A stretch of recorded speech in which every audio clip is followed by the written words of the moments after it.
নমস্কাৰ, আসসালামু আলাইকুম। ইজকল পৰে চেনেলত আপোনালোকক স্বাগতম জনাইছোঁ।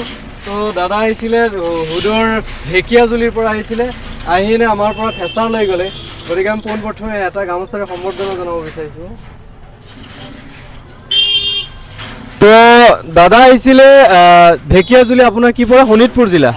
শোণিতপুৰ জিলাৰ পৰা আহিছিলে, আহি এনে ৰেড কালাৰৰ ঠেচা লৈ গ'লে, 10 পাংখাৰ 4 বিয়াৰিঙৰ ঠেচা লৈ গ'লে। গতিকে আপোনালোকৰ যদি ঠেচাৰৰ প্ৰয়োজন হয় তেনেহ'লে আমালোকৰ লগত যোগাযোগ কৰিব পাৰে। দাদাৰ পৰা জানিব পাৰিম আপোনালোকে আমাৰ এই ভাইভাই এগ্ৰিকালচাৰেল এণ্টাৰপ্ৰাইজ শ্ব'ৰুমৰ দাই কিবা অসুবিধা পাইছে নেকি? নাই নাই নাই পোৱা নাই। ঠিক আছে, ভাল লাগিছে নে? ভাল লাগিছে, ভাল লাগিছে। না আমাৰ ব্যৱহাৰটো আপোনালোকে বেয়া পালে নেকি? খুব ভাল পাইছে। ভাল পাইছে নে? গতিকে কোনো ধৰণৰতো অসুবিধা নাই নাই। নাই নাই হোৱা নাই। আৰু যদি আপোনালোকৰ সেইফালৰ পৰা কোনোবাই ঠেচাৰ ল'ব বিচাৰে তেনেহ'লে আপুনি কৈ দিবনে নাই? ঠিক আছে, আমাৰ ইয়াৰ কথা কৈ দিম। দাদা আহিছিলে এই শোণিতপুৰ জিলাৰ পৰা আহি ঢেকীয়াজুলিৰ পৰা লৈ গ'লে 10 পাংখাৰ ঠেচাৰ। গতিকে আমাৰ ওচৰত 9 পাংখা আৰু 10 পাংখাৰ ঠেচা পোৱা যায়।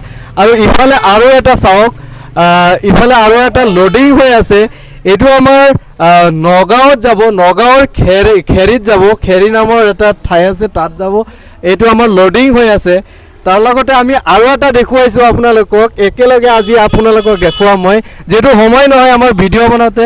গতিকে আৰু এটা এইটো লোডিং হৈ আছে, এইটো আপোনাৰ উত্তৰ লখিমপুৰলৈকে যাব। এইটো আপোনাৰ উত্তৰ লখিমপুৰলৈকে যাব। উত্তৰ লখিমপুৰৰ পৰা আহি পইচা পে'মেণ্ট কৰি অলৰেডি গৈছে আৰু আমি ঠেচাৰটো পঠাই আছোঁ। এইটো আছিলে আমাৰ গ্ৰীণ কালাৰৰ 10 পাংখাৰ এইটো 3 বিয়াৰিঙৰ ঠেচাৰ। গতিকে আমি সকলোকে, যিসকল আচলতে ট্ৰেক্টৰ চালক আছে তেওঁলোকৰ যদি, যিহেতু ধানৰ সময় আহি পৰিছে, যদি তেওঁলোকে ঠেচাৰ ল'ব বিচাৰিছে তেনেহ'লে দেৰি নকৰিব, আমাৰ লগত যোগাযোগ কৰক। আমাৰ এড্ৰেছটো হৈছে গোৱালপাৰা জিলা, মইলাপথাৰ বজাৰ।